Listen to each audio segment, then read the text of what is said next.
तीसरे में है do this work, it should not be delayed. ये भी ऊपर के तर्ज पे हो जाएगा, जी, विदाउट डिले करके। Without delay. Ramesh answered my question, the answer was correct. Ramesh answered my question correctly. जी सही है। You are a clever boy, this is that is certain. इसमें आपको सर्टेनली करना है। You are a clever boy certainly.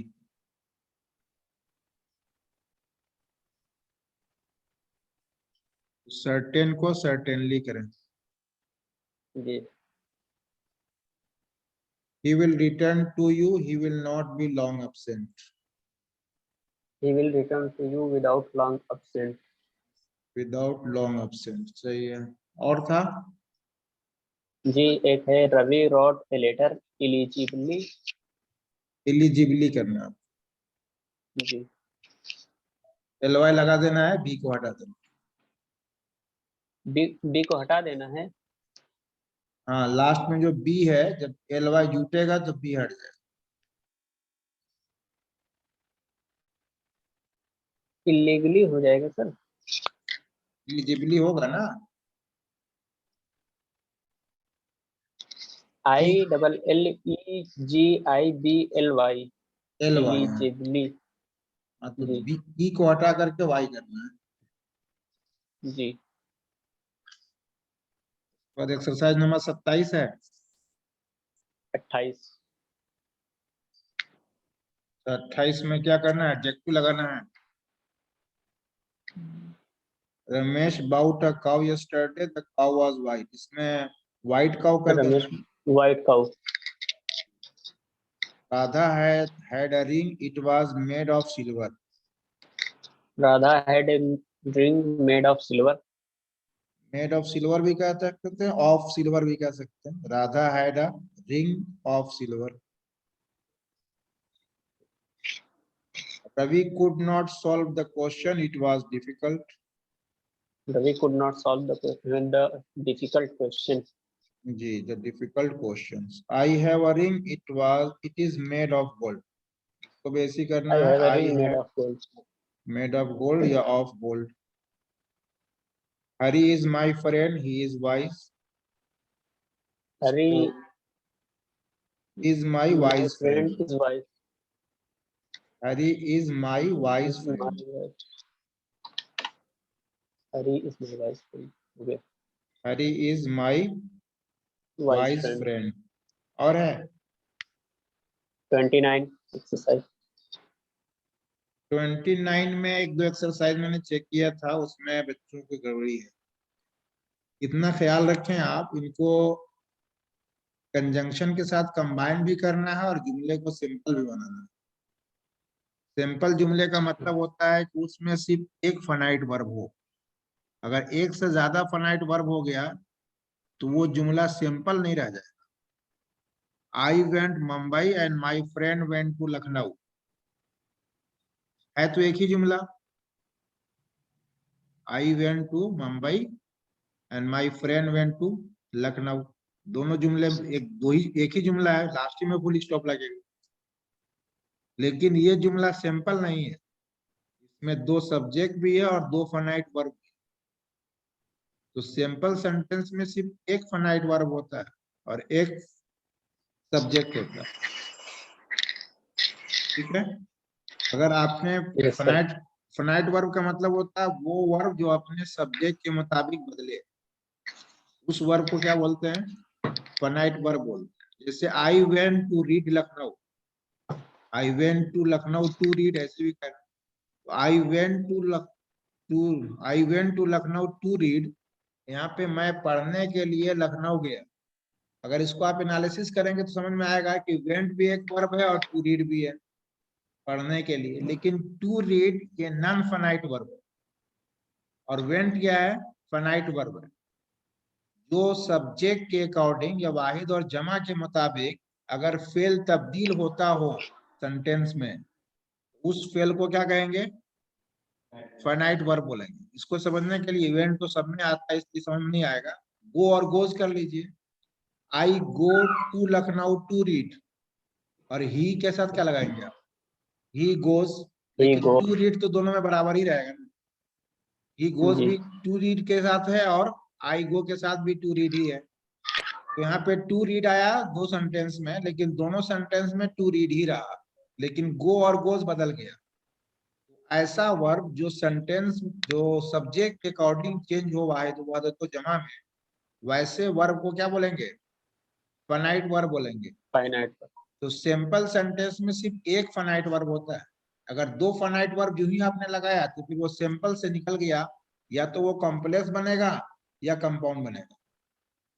ठीक है, तो अभी जो आप एक्सरसाइज कर रहे हैं वो है कि दो जुमलों को कंबाइन करके आप एक सिंपल बनाइए।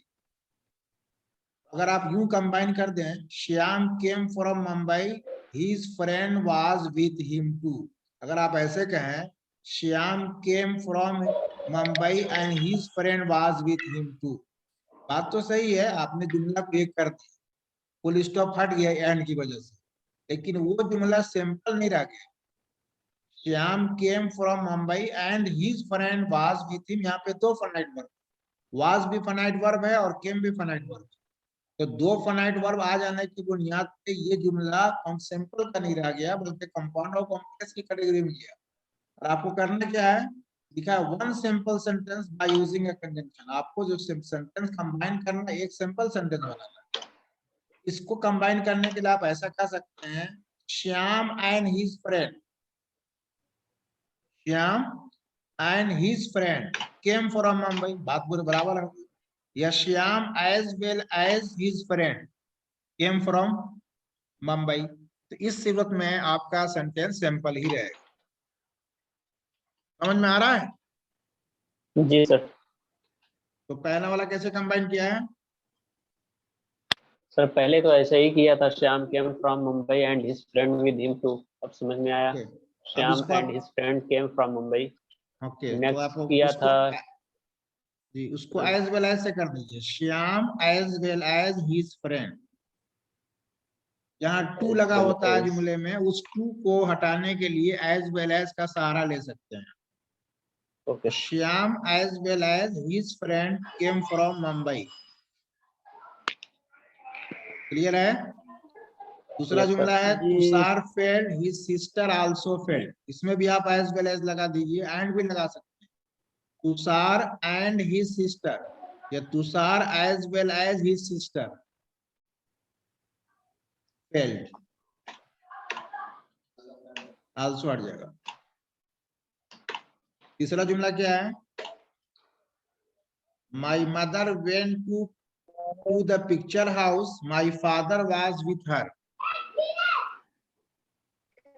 इसको भी आप एज वेल एज से कंबाइन कीजिए, my mother as well as my father went to the picture house. Anil went to Kanpur, Amit was with him. इसको भी एज वेल एज से लगाइए, Anil as well as Amit went to Kanpur. पांचवा में भी एज वेल एज या एंड, रवि एंड कपिल, दोनों में फर्क होगा। रवि के साथ अगर रवि और कपिल को अगर एंड से जोड़ेंगे तो आने वाला वर्ब जमा हो जाएगा, रवि एंड कपिल आर। और एज वेल एज से कंबाइन करेंगे तो इजी रहेगा। एज वेल एज के इस्तेमाल में एज वेल एज के बाद जो सब्जेक्ट आएगा उसका लिहाज करेंगे वर्ब के इस्तेमाल में। यहाँ पे चूंकि दोनों सिंगुलर हैं इसलिए सिंगुलर वर्ब होगा। तो Ravi as well as Kapil is a good bowler. Clear है? जी ओके, सो इस एक्सरसाइज नंबर 29 को कम सही कर लीजिए। सही कर जी लिए सलमान जी फारसी? जी सर। हो गया सही? जी कुछ सेंटेंसेस रह गए हैं वो कंप्लीट करना। अच्छा ठीक है, एक्सरसाइज नंबर 29 के कुछ जुमला भी मैं और भेजता हूँ आपको, क्योंकि इसमें मिस्टेक ज्यादा रह गया आपको। इसको सही कीजिएगा आप। फिर एक सिंपल सेंटेंस को कंबाइन करने का एक तरीका है नॉमिनेटिव एब्सोल्यूट का इस्तेमाल। नॉमिनेटिव एब्सोल्यूट का मतलब होता है नॉमिनेटिव का मतलब सब्जेक्ट बोलते हैं। नॉमिनेटिव जहां भी इस्तेमाल करें उसका मतलब क्या होगा, सब्जेक्ट के तौर पे हो। एब्सोल्यूट का मतलब होगा कि वो क्लास होगा या वो हिस्सा होगा जुमले का, और वो किसी पर सर डिपेंड नहीं। स्क्रीन शेयर नहीं हो रही है। स्क्रीन मैं दे भी नहीं रहा हूँ, मैं दे देता हूँ स्क्रीन।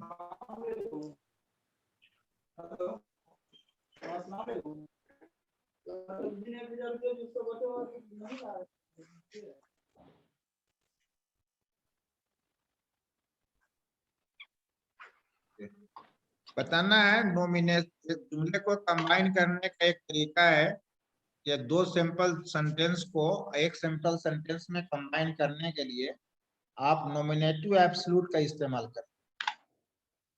नॉमिनेटिव एब्सोल्यूट, इसको समझने के लिए आप एक जुमला रखिए सामने, आसानी से समझ में आएगा।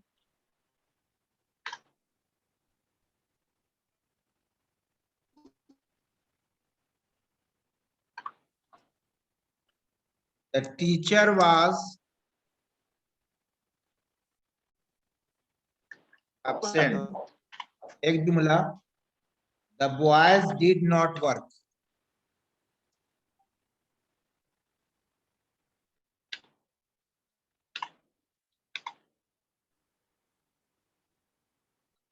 The teacher was absent, the boys did not work. में आपको दो जुमले इसमें कंबाइन करना है। इसको आप यूं कह सकते हो, the teacher being absent the boys did not work.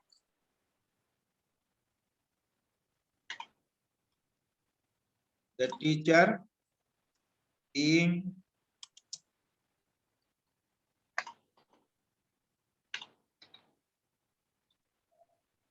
Absent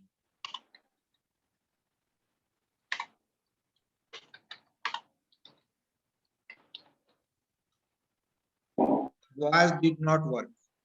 यहाँ पे ये जो हिस्सा है द बॉयज बीइंग एब्सेंट, इसी को बोलते हैं नॉमिनेटिव एब्सोल्यूट। नॉमिनेटिव एब्सोल्यूट बनाने का तरीका ये होगा कि जो उसमें वर्ब इस्तेमाल किया है उस वर्ब को हटा करके बीइंग लगा दें, या उस वर्ब के आखिर में आईएनजी जोड़ दें। इज, एम, आर, वाज, वर अगर होगा तो उसमें तो आईएनजी जुड़ नहीं सकता है, तो उसको हटाएंगे और वहां पे क्या लगाएंगे, बीइंग। तो was, is, am, are, was, were, इनको हटा करके क्या लगाएंगे आप, बीइंग। और अगर जैसे गो है तो गो को क्या कर लिया जाएगा, गोइंग। ये जो नॉमिनेटिव एब्सोल्यूट होता है ये या तो बीइंग लगा के करें या प्रेजेंट पार्टिसिपल लगाइए। प्रेजेंट पार्टिसिपल का मतलब होता है verb plus ING. Verb plus ING को क्या बोलते हैं, present participle.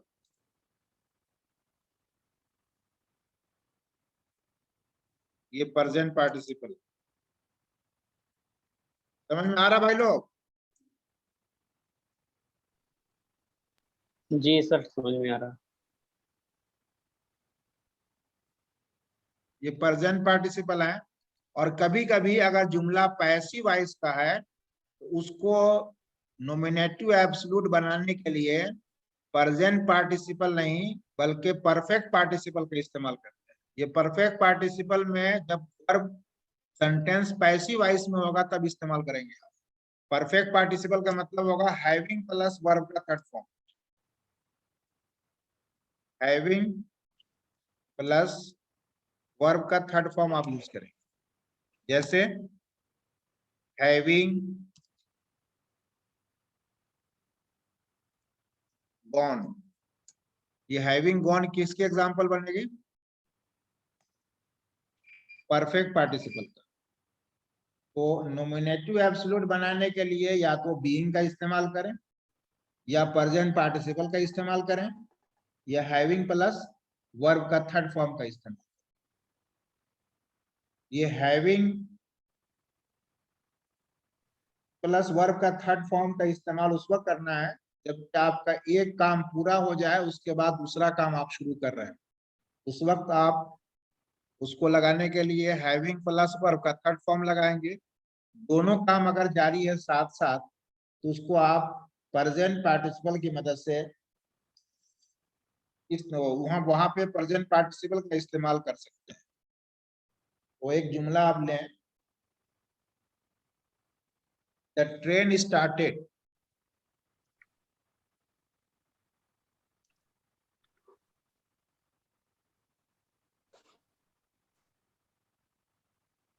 The train started. दूसरा जुमला है the signal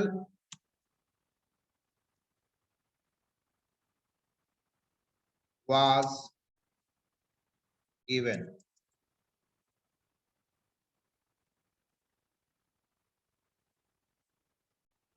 the signal was given। क्या करेंगे इसको?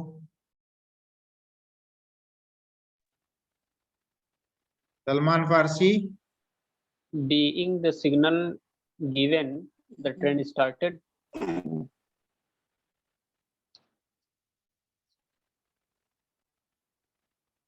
being The signal given, the train the train started। started. जी, ओके, तो वाज इस्तेमाल हुआ है, तो वाज की जगह पे आपको बताया था क्या, बीइंग इस्तेमाल कर लें। तो आप कह सकते हो बीइंग गिवन द सिग्नल, या the signal being given. Signal being given, जो एब्सोल्यूट नोमिनेटिव एब्सोल्यूट का जो इस्तेमाल होगा उसके बाद कॉमा का इस्तेमाल करते हैं। तो द सिग्नल बीइंग गिवन या गिवन बीइंग सिग्नल के बाद कॉमा लगेगा, उसके बाद क्या लिखेंगे, द ट्रेन स्टार्टेड। एक और जुमला लें, the weather was fine, Khalid went to market.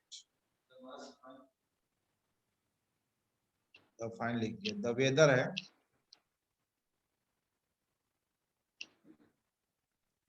The weather was fine, Khalid went to market.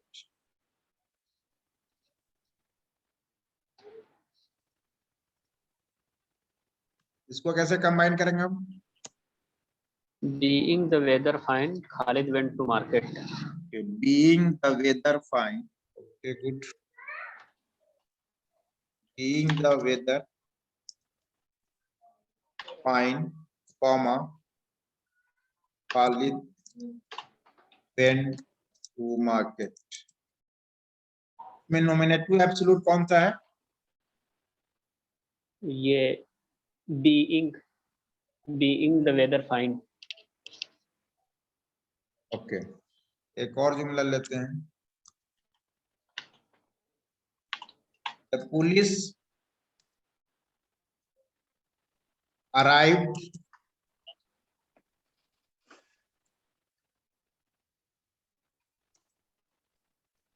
the thieves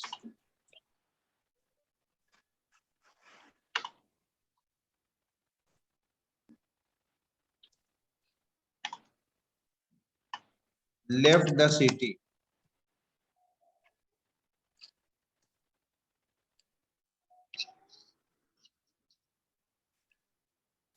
इसमें देखें, the weather was fine, Khalid went to market, the police arrived, the thieves left the city. इसमें दोनों के मफहूम में थोड़ा बहुत फर्क है क्या? जमाने के एतबार से, काम के वकू के एतबार से कुछ फर्क हो सकता है। मौसम सही है और वो चला गया, दोनों साथ साथ हो सकता है। जी, लेकिन इस वाले में पुलिस का आना और चोर का भागना दोनों साथ साथ है या अलग अलग है? अलग अलग है। चोर पहले पुलिस का भागा। नहीं, चोर या तो पहले भागा या बाद भागेगा। जी, इस सेंस में पुलिस आई है तब चोर भागा। गोया कि one work is completed then another work has started, पहला काम पूरा हुआ है फिर दूसरा काम शुरू हुआ, ऐसी हुआ ना। इस जी सर। सेंस में जब आपका वर्क एक काम पूरा हो जाए और उसके बाद दूसरा काम शुरू हो, उसके लिए आपको वर्ब प्लस आईएनजी नहीं लगाना है, बल्कि वहां पे हैविंग प्लस वर्ब का थर्ड फॉर्म लगाना है। तो the police arrive the thieves left the city, इसमें देखिए absolute nominative absolute perfect participle का इस्तेमाल करके किसको बना सकते हैं। परफेक्ट पार्टिसिपल की मिसाल मैंने दिया था, ये हैविंग प्लस वर्ब का थर्ड फॉर्म जिसमें हैविंग गॉन था। इसी तर्ज पे इन दोनों में से किसी एक को बनाना है, जो मुनासिब हो, जो बन सकता है उसको बनाइए।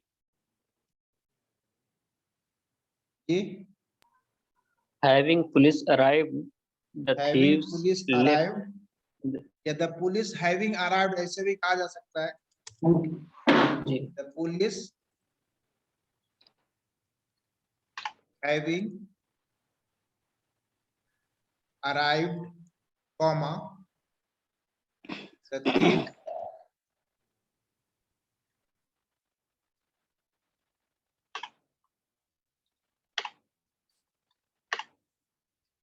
left the city। यहाँ पे जो जुमले को आपने कंबाइन किया, ये भी नॉमिनेटिव एब्सोल्यूट ही है, लेकिन इस नॉमिनेटिव एब्सोल्यूट की जो स्ट्रक्चर है वो बदल गया। कौन सा फॉर्म इस्तेमाल किया गया? वर्ब का third form, having plus verb का थर्ड फॉर्म। क्लियर है? नहीं? Yes sir. Ji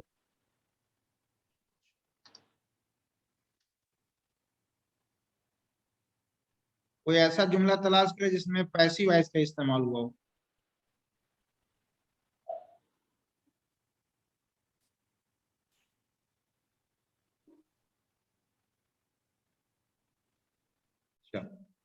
The letter was given to him।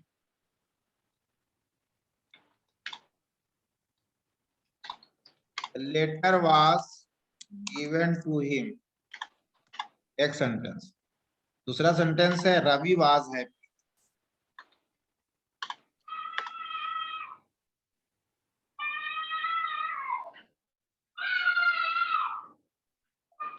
Letter was given to him, Ravi was happy। इसको कंबाइन करें।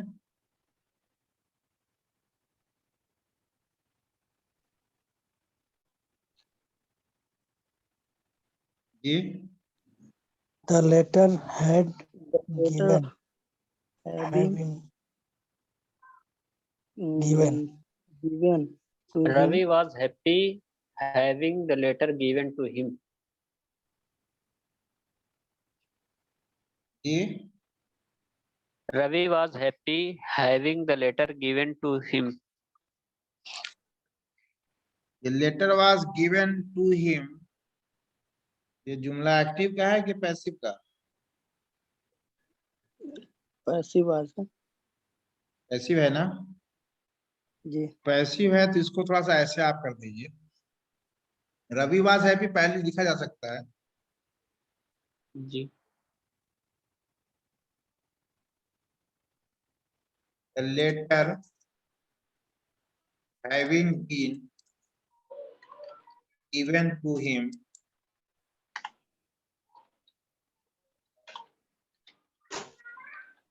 comma Ravi was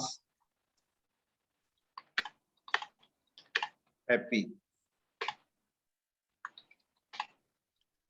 The letter छूट गया। The letter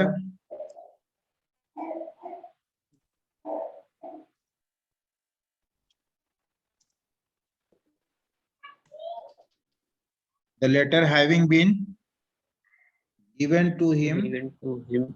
Ravi Ravi was was happy. happy। तो अगर जुमला passive voice में हो, जी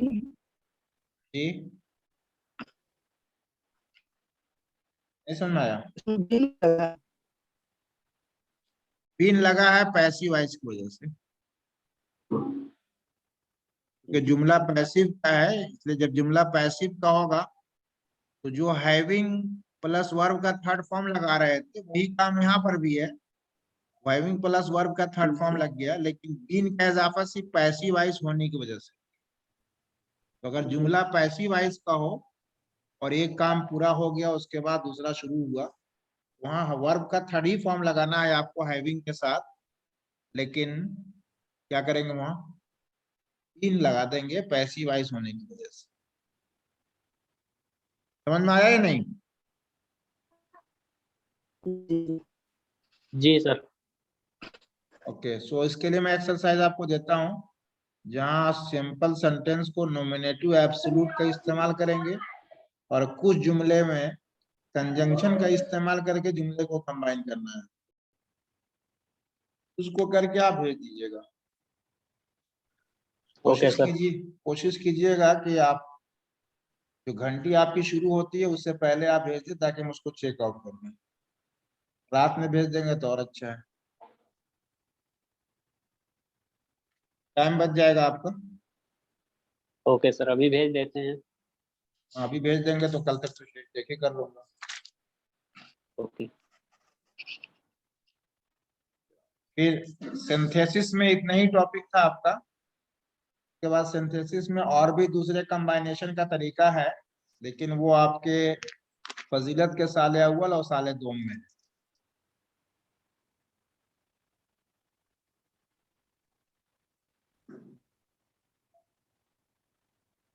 ठीक है, जी सर। उसको बकिया आप परसाल पढ़ेंगे और कुछ हिस्सा ट्रांसफॉर्मेशन का पढ़ना है हम लोगों को।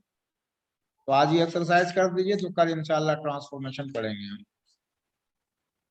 ट्रांसफॉर्मेशन का मतलब बदलाव।